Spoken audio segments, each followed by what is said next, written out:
कसे आहात तुम्ही सर्व? मस्त आहात ना? मस्तच राहा. सर्वांना सर्वप्रथम श्री स्वामी समर्थ. मी मितेश तुम्हा सर्वांचं स्वागत करतो माझ्या आणखीन एका नवीन व्हिडिओमध्ये. तुम्हाला सर्वांना थंबनेलवरून तर नक्कीच समजलं असेल, की आजच्या व्हिडिओचा टॉपिक नक्की काय आहे? बरेच दिवसापासून काय-काय शेअर करतच आहे. तर त्याच्यामध्ये आज म्हटलं, की आपण हे शेअर करूया, की आपण मार्केटमधून नेहमी आपल्या किचनसाठी खूप सुंदर-सुंदर आणि मस्त-मस्त असे कप्स घेतो. तर तसे हे कप्स मला खूप आवडले आणि बघायला घ्याल तर तसे खूप सुंदर आहेत आणि अगदी रिझनेबल रेट्समध्ये मला अवेलेबल झाले. तेही म्हणजे ₹20 मध्ये म्हणजे ₹19 ना मला हा 1 कप. मग मी विचार केला की आपण घेऊया. खूप सुंदर आहे आणि इव्हनिंगच्या चहासाठी म्हणजे संध्याकाळच्या चहासाठी बेस्ट आहे. तर हे ना पूर्ण सिरामिक्स काच असे असतात ना, तर त्याच्यामध्ये हे आहेत कप्स आणि खरंच सांगू खूप जड वगैरे पण आहेत आणि हे मी स्मार्ट पॉइंटमधून घेतलंय, जे जिओ स्मार्ट पॉइंट म्हणतात. ओके, तिकडनं घेतलंय.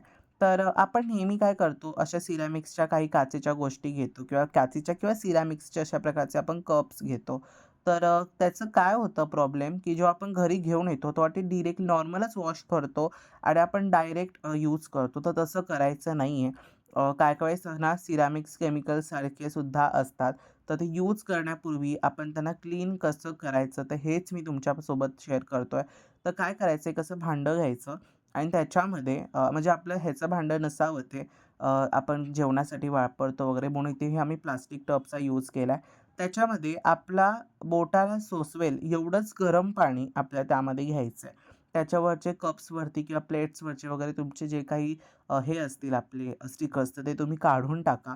त्याच्यानंतर आपल्याला सोसवेल एवढं गरम पाण्यामध्ये मी 2 चमचे मीठ घेतलंय. ओके. मीठ आपल्याला घालायचं आहे. त्याच्यामुळे काय होतं, जे काही त्याच्यावरती जीवजंतू असतील ते मरायला मदत होते.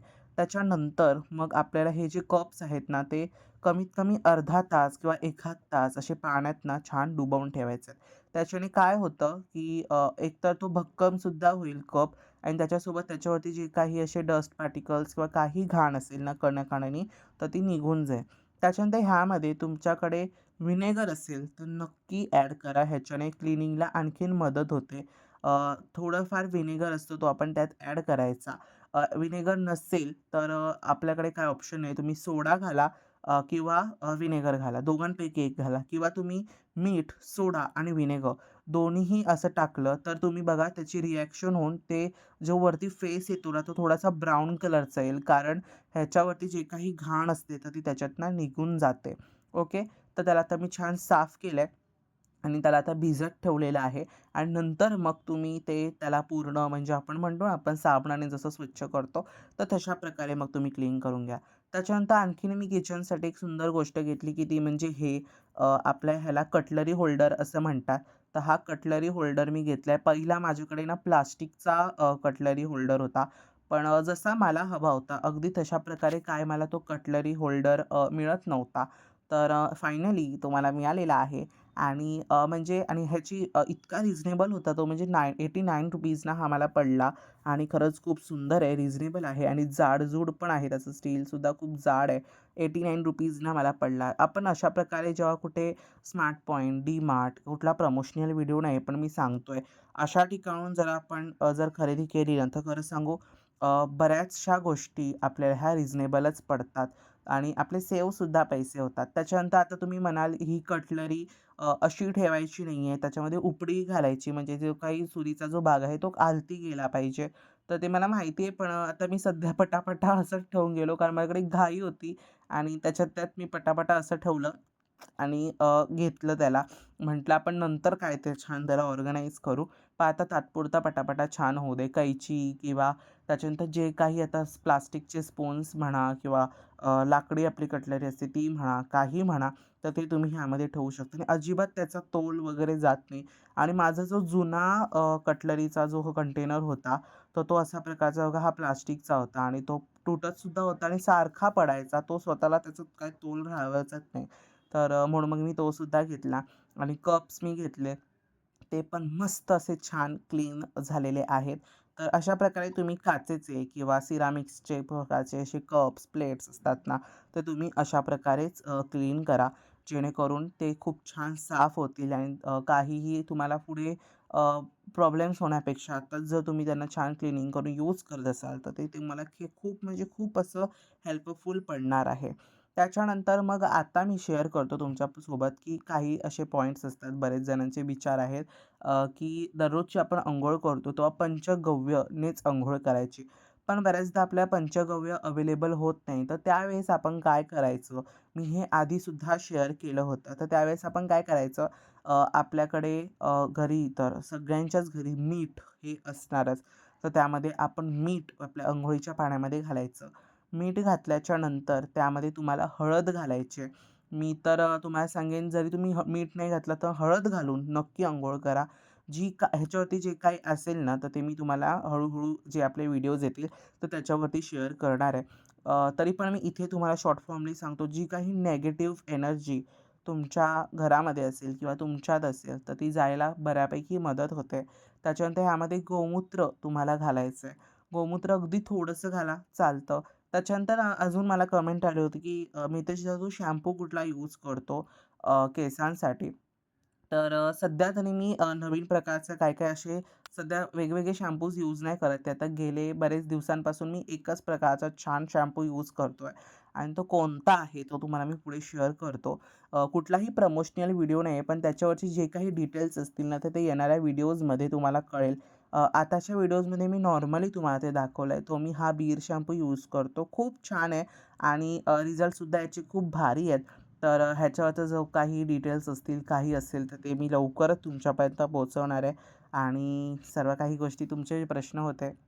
समजतं, की जसं की आता तुम्ही बघितलंत, आता तुम्हाला थोडासा नवीन स्पॉट दिसत असेल. किचनमध्ये शूट करतोय मी काही कारणांमुळे. तर जसं की आता तुम्ही बघितलंत, की छान आणि मस्त तुमच्या सर्वांसोबत काहीतरी छान असं शेअर करण्याचा प्रयत्न होता. आणि जसे नवीन-नवीन जसे आपले व्हिडिओज येत जाणार आहेत, तर त्याच्यावरती बरेच जणांनी कमेंट्स केल्यात. तर तशी-तशी त्यांची उत्तरं मी त्या व्हिडिओ थ्रू देणार आहे. कारण इनडायरेक्टली असं डायरेक्ट मला उत्तर देणं पॉसिबल होणार नाही. आणि जरी झालं ना, तरी एवढंच जेवढं मला मनापासून असं एक्सप्लेन करायचं असतं, तर तेवढं होणार नाही. तर मग व्हिडिओ थ्रू तुम्हाला तुमचा प्रश्नसुद्धा दिसेल, प्लस तुमचं त्यावरती नीटनेटकं त्या तुमच्या प्रश्नाचं जे काही निरसन आहे, ते सुद्धा क्लिअर होऊन जाईल. म्हणजे टेन्शन असं काही राहणार नाहीये. तर त्याच्यानंतर मग आणखीन मी एक कम्युनिटी पोस्ट केली होती. सो त्याच्यात मी सांगितलं होतं, की मी तुमचे जे काही प्रश्न असतील ना, तर ते मला सांगा. त्याच्यानुसार मग आपण व्हिडिओज छान करूयात. तर त्याच्यावरती एका ताईंनी मला कमेंट केली होती, की "दादा, तू सामान कसं ऑर्गनाइज करतो तुझ्या मंदिरचं वगैरे, तर त्याच्यावरती एकदा एक व्हिडिओ शूट करून शेअर कर." तर नक्कीच मी लवकरच तो व्हिडिओ शूट करून शेअर करेन. आणि खूप सारे असे काही-काही आहेत आणि त्याच्यात मी म्हणजे उद्या आहे आपली संकष्टी चतुर्थी. तर संकष्टी चतुर्थीची सुद्धा छान आपल्याला पूजा करायची, छान असा व्हिडिओ येईल. तो सुद्धा व्हिडिओ येणार आहे, तुमच्यापर्यंत पोहोचवणार आहे. आणि त्याच्यानंतर अजून काही जशा-जशा गोष्टी घडतील, आता मी सर्व सामान परेलवरनं घेऊन आलोय. पहिलं मी दादरला जायचो फुलं घेण्यासाठी. तुम्हाला माहिती असेल, जे लोकं मुंबईमध्ये राहतात, सो त्यांना ऑब्व्हियसली माहिती असेल, की दादरला खूप मोठं असं फूल मार्केट आहे. तर तिकडे मी पहिलं जायचो. पण तिकडच्या पेक्षा मला असं वाटतं, की जे परेल प्रभादेवीच्या इथे मीनाताई ठाकरे म्हणून जे फूल मंडई आहे. सॉरी माझ्याकडनं बोलण्यात जर काही चुकलं असेल तर. मीनाताई ठाकरे फुल मंडई असं आहे त्याचं नाव. मला एक्झॅक्टली आठवत नाहीये, तर तेच नाव असावं. तर तिकडे मी फुलं घ्यायला जातो आणि अगदी रिझनेबल फुलं मिळतात. म्हणजे दादरला जर ते ₹50 पाव फुलं असतील, तर तिकडे ती ₹50 किलो किंवा जास्त त्याच्यापेक्षा क्वांटिटीमध्ये विकली जातात.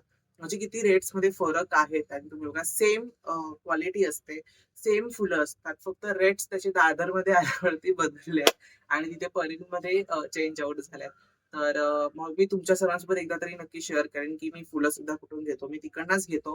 पण डिटेली कशाप्रकारे जायचं, कसं पर्चेस करायचं, तर त्या सर्व गोष्टी मी तुमच्यापर्यंत नक्की पोहोचवेन त्याचा एकदा व्हिडिओ करून.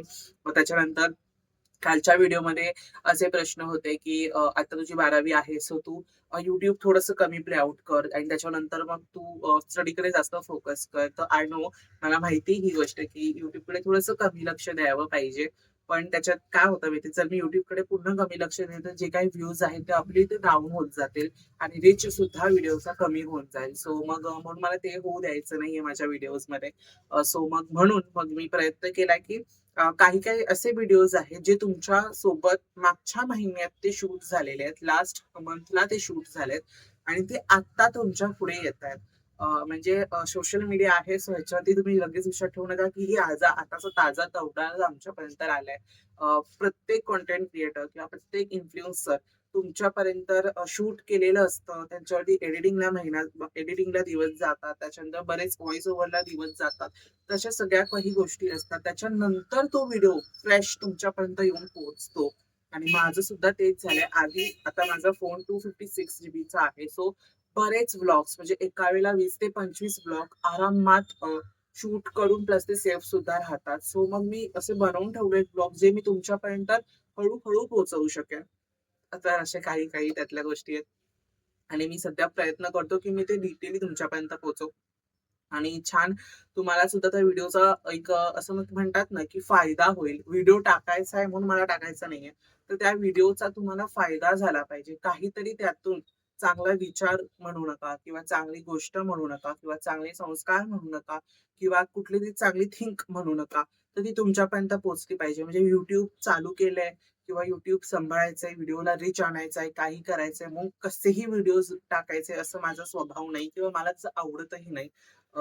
तरी पण मी जे जमतं लोकांना व्हिडिओज बघून काहीतरी चांगली गोष्ट म्हणजे शिकायला मिळते. तर अशा प्रकारचंच काहीतरी कंटेंट मी अपलोड करत जाईन. ओके. तर नेहमीप्रमाणे तुम्हाला जर माझा व्हिडिओ आवडला असेल, तर व्हिडिओला लाईक करा, शेअर करा आणि सबस्क्राईब करा. पुन्हा भेटूयात अशुदेच्या नवीन व्हिडिओमध्ये. तोपर्यंत सर्वांना बाय आणि सर्वांना श्री स्वामी समर्थ.